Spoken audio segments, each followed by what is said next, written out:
Hello दोस्तों, स्वागत है आप सबका हमारे YouTube channel live tuition classes official पर। आज के इस वीडियो में जीके जीएस के महत्वपूर्ण क्वेश्चन को देखेंगे, जो कि आने वाले सभी एग्जाम के लिए बहुत ही उपयोगी होने वाला है। जैसे कि अभी हाल ही में आपका बिहार एसएससी का एग्जाम है और एसएससी जीडी का एग्जाम है, तो सभी एग्जाम के लिए ये वीडियो बहुत ही उपयोगी होने वाला है। इस वीडियो में बहुत सारा जीके जीएस के इंपॉर्टेंट क्वेश्चन को आप लोग को देखने को मिलेंगे। और जो भी चैनल पर न्यू है, कृपया चैनल को सब्सक्राइब कर लेंगे और लाइक और शेयर जरूर कर दीजिएगा, क्योंकि इससे आप सबों के दोस्तों तक भी जाएगा। आप सबों का सपोर्ट की बहुत ज़्यादा ज़रूरत है। आप सबके सपोर्ट के बिना कुछ भी नहीं है, इसीलिए सपोर्ट कीजिएगा, चैनल को सब्सक्राइब और शेयर जरूर कर दीजिएगा। तो चलिए देखते हैं पहला क्वेश्चन। पहला क्वेश्चन है कि तिब्बत में मानसरोवर झील के पास जिस नदी का स्रोत है वह है। तो तिब्बत में मानसरोवर झील के पास ब्रह्मपुत्र, सतलज और सिंधु तीनों नदी का स्रोत है। आप लोगों को पता होगा कि सिंधु नदी ये तिब्बत में मानसरोवर के पास कैलाश पर्वत श्रेणी के बोखरचू के निकट एक हिमनद से निकलती है। उसी प्रकार सतलज नदी तिब्बत में मानसरोवर के निकट राकसताल झील से निकलती है। और ब्रह्मपुत्र नदी कैलाश पर्वत श्रेणी में मानसरोवर झील के निकट चामायुडुंग हिमनद से निकलती है। चलिए देखते हैं नेक्स्ट क्वेश्चन। नेक्स्ट क्वेश्चन है कि हुंडू जलप्रपात निर्मित है। तो ये हुंडू जलप्रपात जो होता है ये किस नदी पर स्थित होता है? तो ये स्वर्णरेखा नदी पर स्थित होता है। हुंडू जलप्रपात स्वर्णरेखा नदी पर स्थित है, जो कि रांची में स्थित है।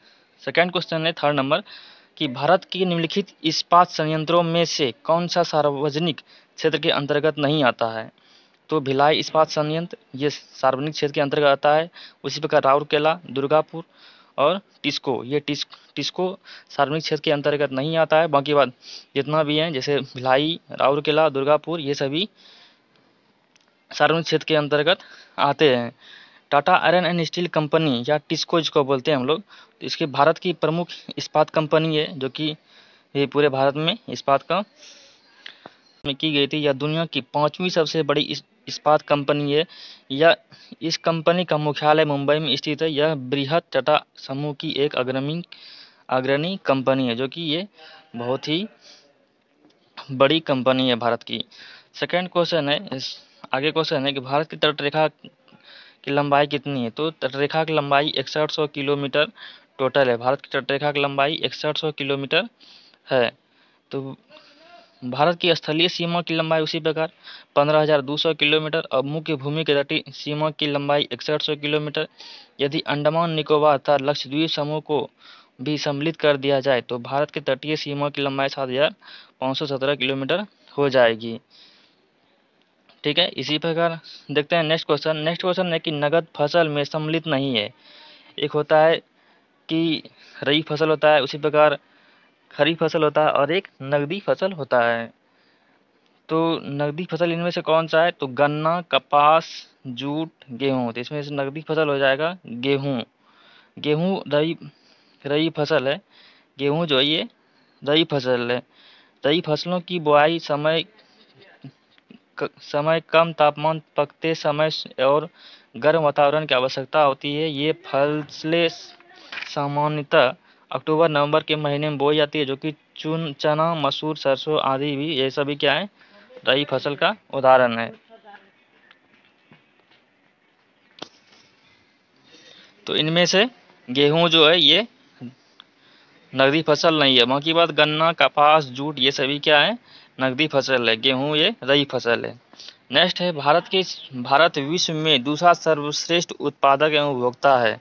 तो क्या होगा? तो इसमें चाय हो जाएगा। भारत जो है सबसे ज़्यादा उत्पादन करता है और सबसे ज़्यादा इसका उपयोग भी करता है। इसीलिए भारत विश्व में दूसरा सबसे बड़ा उत्पादक और उपभोक्ता देश है चाय का। नेक्स्ट क्वेश्चन है कि भारत और श्रीलंका को किसके द्वारा विभाजित करती है? तो पाक जलडमरू मध्य जो होता है इसी के द्वारा भारत और श्रीलंका को विभाजित करती है। पाक जलडमरू मध्य भारत के राज्य तमिलनाडु और द्वीपीय राष्ट्र श्रीलंका के उत्तरी भाग के बीच स्थित एक जल संयोजी है। इस जलडमरू मध्य की चौड़ाई 53 से 80 किलोमीटर है। नेक्स्ट क्वेश्चन है कि भारत के प्रथम उर्वरक संयंत्र कहाँ लगा था? तो भारत के प्रथम उर्वरक संयंत्र ये रानीपेट में लगा था।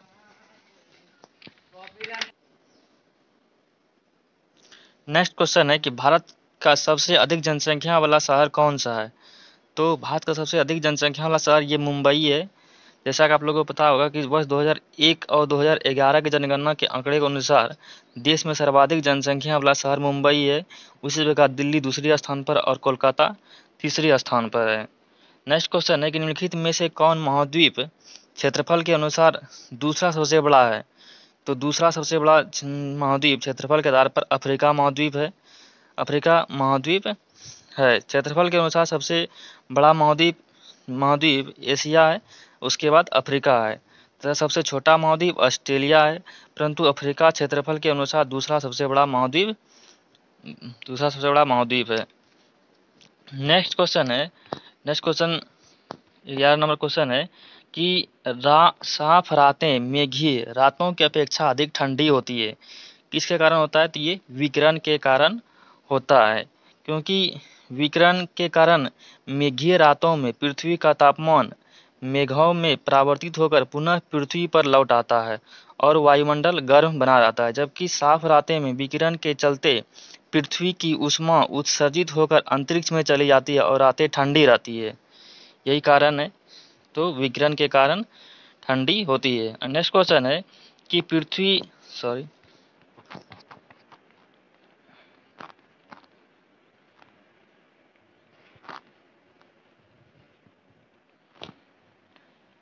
नेक्स्ट क्वेश्चन है कि 12 नंबर निम्नलिखित में से किस युग में का मिलान सही है? तो भूमध्य सागरीय क्षेत्र गर्मी का वर्षा, भूमध्य क्षेत्र जाड़ों में वर्षा।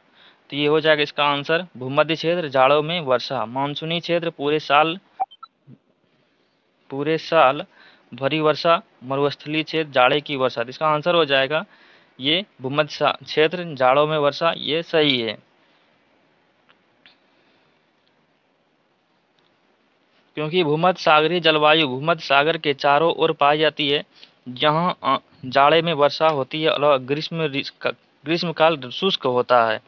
नेक्स्ट क्वेश्चन है कि 5 मार्च 1931 को संवैधानिक सुधार की शर्तों पर बातचीत करने के लिए भारतीय राष्ट्रीय कांग्रेस की ओर से मोहनदास करमचंद गांधी ने किसके साथ उच्च स्तरीय आधिकारिक बैठक किया था? तो इसके साथ लॉर्ड इरविन के साथ उच्च स्तरीय अधिकारी की बैठक क्या था? लॉर्ड इरविन के साथ।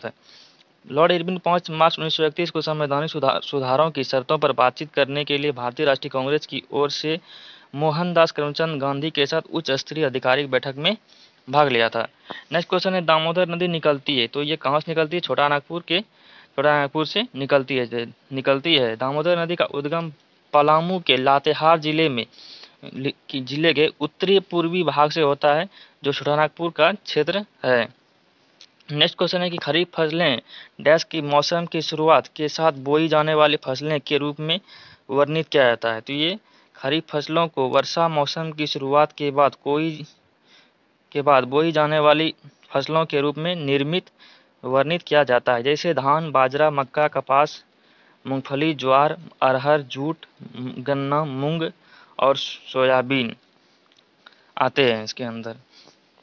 नेक्स्ट क्वेश्चन है कि भारतीय संविधान को अपनाया गया, तो भारतीय संविधान को किसके द्वारा अपनाया गया था?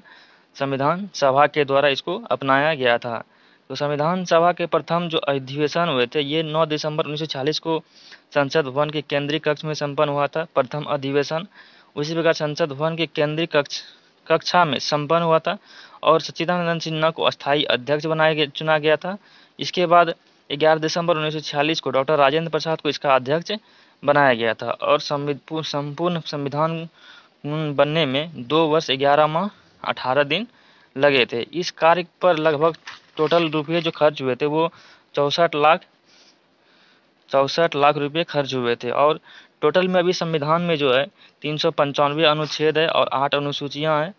इसमें से 13 दिसंबर 1946 को पंडित जवाहरलाल नेहरू द्वारा उद्देश्य प्रस्ताव प्रस्तुत किया गया था। विचार विमर्श के बाद 22 जनवरी 1947 को संविधान सभा के सदस्यों ने उसके प्रस्ताव को सर्वसम्मति से पास कर दिया और 26 नवंबर 1949 को भारतीय संविधान सभा द्वारा इसे अपनाया गया। नेक्स्ट क्वेश्चन है कि नीली क्रांति किससे संबंधित है? तो नीली क्रांति ये मत्स्य उत्पादन से संबंधित है।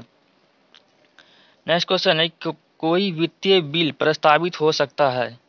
तो कोई वित्तीय बिल केवल लोकसभा में प्रस्तावित हो सकता है। भारतीय संविधान के अनुच्छेद 109 के अनुसार धन विधेयक को केवल लोकसभा में प्रस्तुत किया जाता है। जैसे कि हम लोग को पता है कि धन विधेयक अनुच्छेद 110 में होता है, लेकिन अनुच्छेद 109 के तहत इसको सिर्फ लोकसभा में पेश किया जाता है। उसी प्रकार 19 नंबर क्वेश्चन है कि भारतीय नागरिक को संवैधानिक अधिकार का वर्णन है। भारतीय नागरिक को मौलिक अधिकार का वर्णन है। मौलिक अधिकार का वर्णन है। इसका देखिए क्या होता है आंसर। तो संविधान के अनुच्छेद 12 से 35 तक में मौलिक अधिकार का वर्णन है। जैसा कि आप लोग पता होगा कि भारतीय संविधान के भाग 3 में मौलिक अधिकार का वर्णन है, जो कि अनुच्छेद 12 से 35 में व्यक्तियों के मौलिक अधिकार का वर्णन दिया गया है। अनुच्छेद से बार बार क्वेश्चन आते हैं एग्जाम में, हर एक एग्जाम में अनुच्छेद से 1-2 क्वेश्चन आते रहते हैं, इसलिए अनुच्छेद को एक बार ध्यान से आप लोग ध्यान में रखिएगा। नेक्स्ट क्वेश्चन है कि बनारस हिंदू विश्वविद्यालय का स्थापना किसने किया था। बनारस हिंदू विश्वविद्यालय का स्थापना पंडित मदन मोहन मालवीय ने किया था। बनारस हिंदू विश्वविद्यालय का स्थापना पंडित मदन मोहन मालवीय ने किया था 1916 ईस्वी में, जो कि किया गया था। यह केंद्रीय विश्वविद्यालय है। इस विश्वविद्यालय के मूल में डॉक्टर एनी बेसेंट द्वारा स्थापित और संचालित सेंट्रल हिंदू कॉलेज को प्रमुख भूमिका थी। नेक्स्ट क्वेश्चन है कि भारतीय संविधान के निम्नलिखित अनुच्छेदों में से कौन सा अनुच्छेद राज्य की सरकारों को ग्राम पंचायत के संगठित करता है। तो ग्राम पंचायत अनुच्छेद 40 के अंतर्गत आते हैं। उसी प्रकार इसको ग्राम पंचायत को अनुच्छेद 40 के अंतर्गत संगठित करने का निर्देश देता है। नेक्स्ट क्वेश्चन है कि न्यायिक पुनर्विलोकन का अर्थ है। न्यायिक पुनर्विलोकन की अर्थ है कि यह सर्वोच्च न्यायालय है। तो इसका आंसर है किसी भी राज्य के कानून को अवैध घोषित कर सकता है। अगर किसी राज्य में कुछ गलत कानून को पास कर दिया गया है, तो अगर लगता है कि केंद्र सरकार को वहाँ की कानून ठीक नहीं है, तो उसको बदल सकता है, उसको अवैध घोषित कर सकता है। नेक्स्ट क्वेश्चन है कि एक कल्याणकारी राज्य के निर्देशक आदर्श वर्णित है। तो कल्याणकारी राज्य के आदर्श वर्णित है राज्य के नीति निर्देशक तत्व के द्वारा। राज्य के नीति निर्देशक तत्व के द्वारा कल्याणकारी राज्य के निर्देश आदर्श वर्णित हैं। और निर्देश तत्वों के अंतर्गत संविधान के अनुच्छेद 38 में स्पष्ट किया गया है कि लोगों के कल्याण के लिए सरकार सामाजिक व्यवस्था सुनिश्चित करे। नेक्स्ट क्वेश्चन है कि लोकसभा के स्पीकर का निर्वाचन होता है। तो लोकसभा के स्पीकर का निर्वाचन लोकसभा के सभी सदस्यों के द्वारा होता है। संविधान के अनुच्छेद 93 में लोकसभा स्पीकर एवं डिप्टी स्पीकर पदों तथा उनके निर्वाचन संबंधित उपबंध वर्णित है तथा लोकसभा के सदस्यों द्वारा अपनों में से 2 सदस्य का चुनाव स्पीकर एवं डिप्टी स्पीकर के पदों के लिए होता है। अगला क्वेश्चन है कि भारत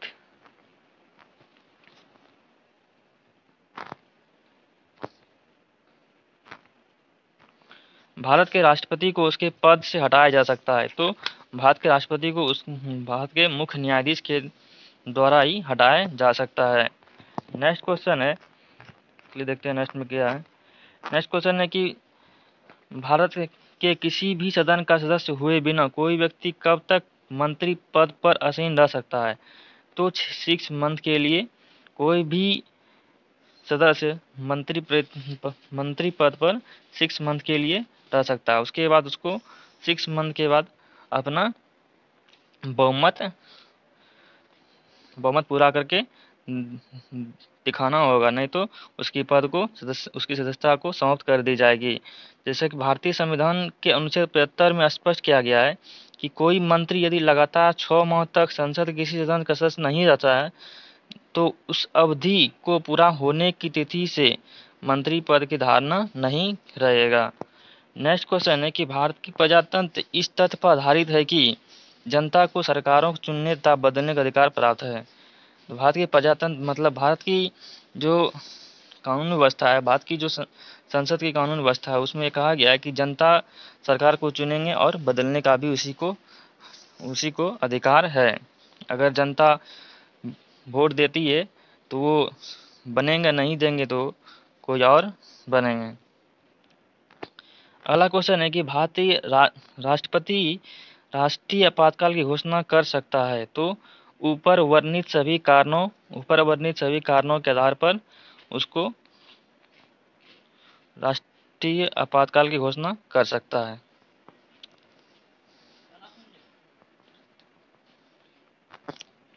नेक्स्ट क्वेश्चन है कि जहां तक लोकसभा में प्रतिनिधित्व का प्रश्न है, कौन से राज्य दूसरे तथा तीसरे स्थान पर है? तो महाराष्ट्र और पश्चिम बंगाल ये दूसरे और तीसरे स्थान पर। जहां तक लोकसभा प्रतिनिधित्व का प्रश्न है, कौन से राज्य दूसरे और तीसरे स्थान पर दिए है? तो महाराष्ट्र दूसरे और पश्चिम बंगाल तीसरे स्थान में, जैसा उत्तर प्रदेश और इसमें पहले स्थान पर आते हैं। तो लोकसभा में जो प्रतिनिधित्व आते हैं सबसे ज़्यादा उत्तर प्रदेश से, उसके बाद महाराष्ट्र और उसके बाद पश्चिम बंगाल से आते हैं। नेक्स्ट क्वेश्चन है कि नीति आयोग एक क्या है? नीति आयोग क्या है? यह एक परामर्शी संस्था है। परामर्शी संस्था अर्थात योजना आयोग। भारतीय संविधान के कोई उल्लेख नहीं है, भारतीय संविधान में इसका कोई उल्लेख नहीं है योजना आयोग का। इसका गठन जो किया गया था 15 मार्च 1950 को भारत सरकार के एक प्रलेख द्वारा परामर्शी एवं विशेष संस्था के रूप में हुआ था। इसका पदेन अध्यक्ष जो होता है प्रधानमंत्री होता है। ध्यान रहे कि भारत सरकार के एक महत्वपूर्ण निर्णय के लिए 1 जनवरी 2015 को योजना आयोग के स्थान पर एक नए निकाय नीति आयोग की स्थापना की गई थी। तो 2015 में 1 जनवरी 2015 में योजना आयोग की जगह उसको चेंज करके नीति आयोग नाम दे दिया गया। तो ये थे आज के 30 महत्वपूर्ण क्वेश्चन। आप लोगों को कैसा लगा कमेंट में ज़रूर बताइएगा और थोड़ा सपोर्ट कीजिएगा और चैनल को ज़रूर सब्सक्राइब कर लीजिएगा। थैंक यू, धन्यवाद। कैसा लगा वीडियो आप लोग को ज़रूर बताइएगा कमेंट में। जय हिंद।